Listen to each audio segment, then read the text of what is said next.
This is the 2025 Cadillac Lyriq, and it's Cadillac's bold electric debut vehicle. A dramatically styled crossover available with over 300 miles of range. And now it offers all-wheel drive with more power. So today I'm testing it. Let's see how it stacks up against the competition.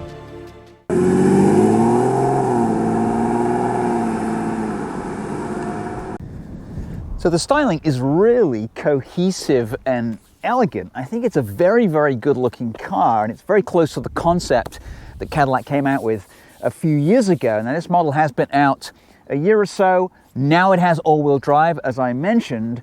The only problem I have with it is these slightly clunky door handles. You've got to sort of push here and then open the door, but they feel really solid. Obviously a very distinctive Cadillac look from the front. No front grille as such because it is electric, but they have put these lines and this design on here to make it look like a front grille. Really nice styling with these very thin LEDs here and then this row of lights down either side. And then check out this light show that I recorded earlier.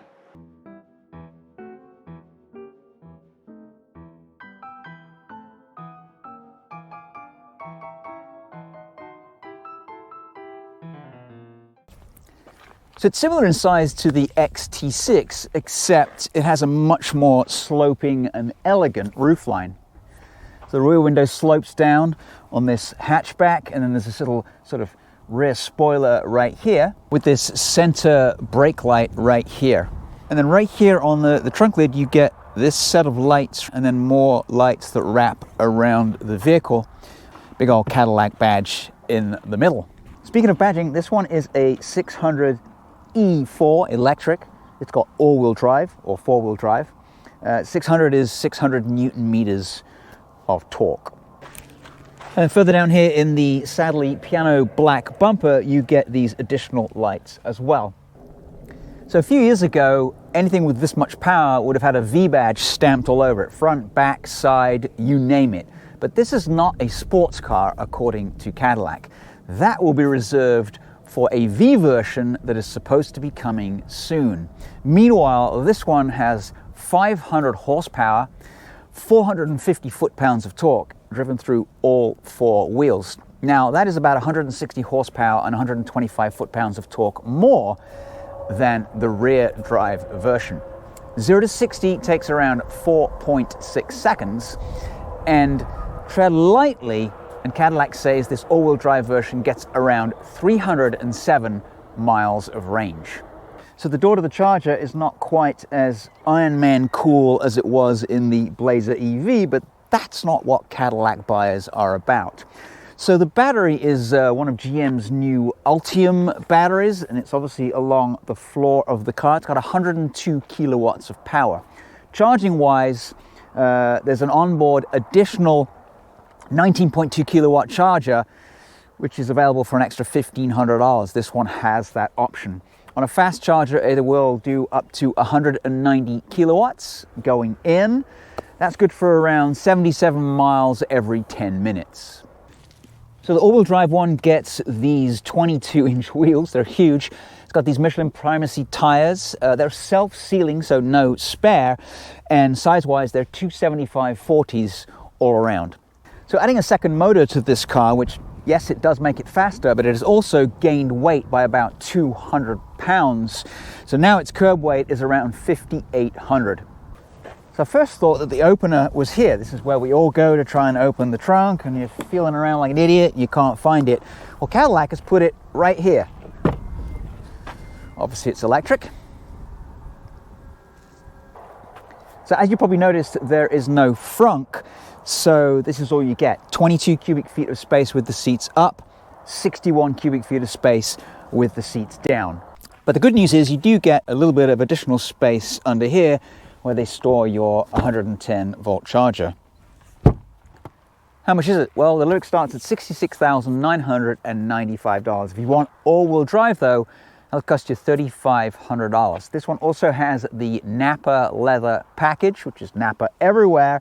That's another $3,750. So about $10,000 worth of options checked on this car.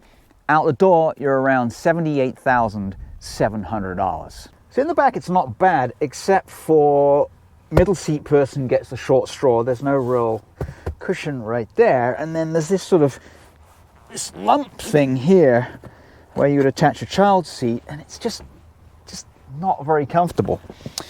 You can move the seats back a little bit as well to there. Just one notch.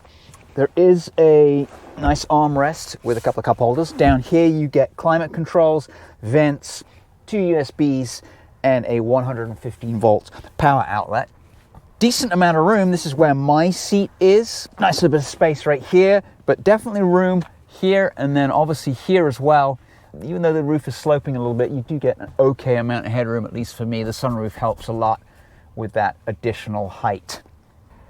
It's a big improvement in comfort with these seats. Really, really nice. The only thing that I can never get used to, and I believe Mercedes either did this or still does this, you have the seat controls here, so I can't remember how many times I put my hand down here to move the seat. Anyway, both sides get 8-way power. There's heated and cooled seats. There's memory. The steering wheel is super nice, super soft leather, and so is this Napa leather as well. Beautiful curved OLED screen I mentioned earlier. Really, really nice design here as well, with this sort of like floating piece with your cup holders and everything here. It really is a beautiful design. So this 33-inch curved display looks really cool, but in operation, it does force you to click through several different screens so you can access menus, sub-menus that control everything from the 19-speaker AKG audio system, which is really, really good, to the standard Google Assistant. But it's not difficult to use. We can hit home right here. You've got drive modes, obviously tour mode, which I'm in right now, my mode, so you can set it up for yourself, and then sport. So you click on my mode, and then you can click the pencil, and then you can do steering, brake feel, acceleration feel, motor sound, and then my mode. And then if you go back here, you can just go into sport mode. Everything flashes red, and it makes it a little bit quicker. Music is in this one. This is your navigation. Loads really fast. And then here you've got your levels of regen, so you can set the level. I'm in high right now. You can do normal or off. High is fairly aggressive and brings the car to a halt pretty good, and it stays stopped. One pedal driving, it really is. So the good news, physical climate control buttons. And this, which when I first stepped into the car, I thought it was a volume control. It's actually a little slider to close and open the vent, which is right here. Down here, underneath this sort of floating section, which is really cool, is this blue rubberized pad. There's also this little tray to store stuff as well, also in blue. So speaking of volume, it's right here. Just twiddle that one. You also get one on the steering wheel, and this is where you can change your music tracks. Back to the center console, you also get a controller, so you can click on music directly. You can select your music with this little wheel, 2 decent sized cup holders. So I really do like GM's Wi-Fi chargers. They stand upright, just click that in there, and bing, it charges through my case. Under here is some space for stuff and a couple of power outlets. So this one does not come with Super Cruise. It has the regular system. I haven't really tried it, but you do get a heated steering wheel. So on the left-hand side, you can click, you got some shortcuts right here, go straight to the map. You can actually go take a look at the energy. So I have 208 miles of range based on the driving style that I have. It's a guessometer basically, and I'm using 1 kilowatt right now because we've got the AC on. So these are your normal gauges. You've got like some dates and temperatures on the left-hand side, big speedo in the middle. You've got how many kilowatts you're using. You've got how many percentage of battery you have left. Probably about 70 so far. Range again, what's playing. But you can go for a clean look and get rid of all that. I kind of like looking at all the info. You also get these sporty looking pedals. And then finally up here, you've got your sunroof controls and your OnStar and SOS. Right, let's engage sport mode. There we go. Right. Sport mode engaged.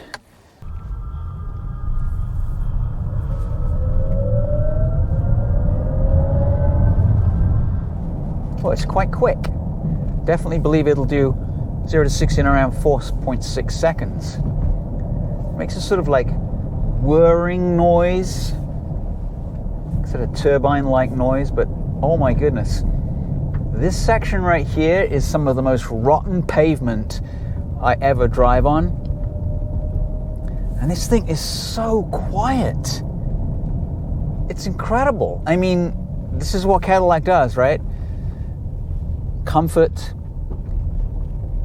calmness, but stick your foot down and it sort of goes. It doesn't feel sporty, which is kind of what I said. With 500 horsepower, you're going to have sufficient power to pass people, drag race at lights, surprise a few people. It is genuinely, unbelievably comfortable to drive. And honestly, it doesn't really make you want to drive it that fast. One of the reasons is the way that the accelerator pedal has been programmed, in that you don't get like full power snapshot acceleration like you would with a Tesla. I think they've done that to try and create better mileage out of the car, preserve the battery. And I think it's a good idea because nobody's going to stomp on it from every single light. But just going around these little twisty bits, it does handle quite nicely. Yes, I know it would be better with summer tires, but these Michelins they're Michelins, right? There's no such thing as a bad Michelin tire.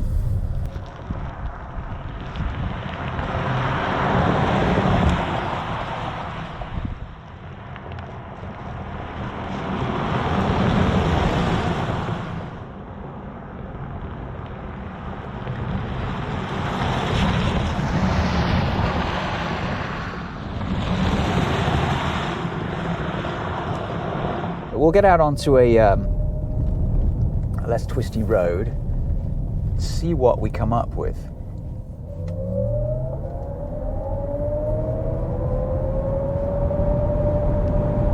I mean, it keeps gaining speed. It's definitely quick enough. Quick enough for most people, right? Yeah, just a tiny little bit of wind noise around the mirrors. It tracks pretty straight. The steering is pretty direct. One thing that I wish it had, controls on the back of the steering wheel. It does have this additional little paddle on the left-hand side that gives you additional regen, but it doesn't need it.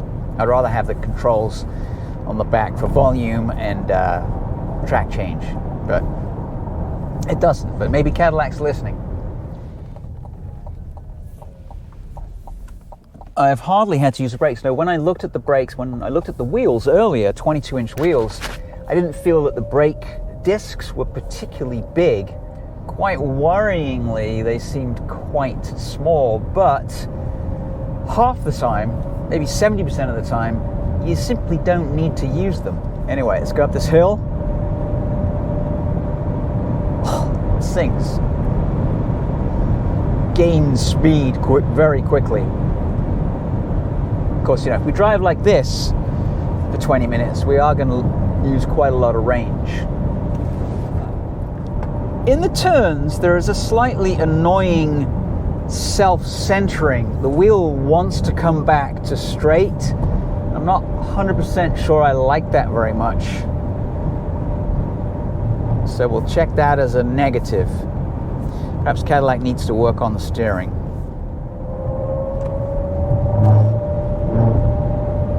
Passing ability with ease. It definitely has the power to get past people in quite a short space of road. Can't get over how quiet it is. I feel like if I really press on hard, these tires might start making a bit of a noise. that's simply not what this car is about. I think this is more of a, I hate to say Grand Tourer because you've got to stop every, 200 and something miles for 20 minutes to give it some electrons. But it's a genuinely very nice car. On these kind of roads, I drove here on a freeway, I've driven around town in it. It does what it says on the label. Good work, Cadillac.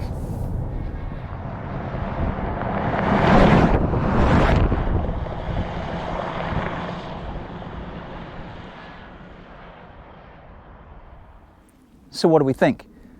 The interior and the design of this car are absolutely outstanding. It absolutely blows you away. Really, really cool looking car, both inside and out.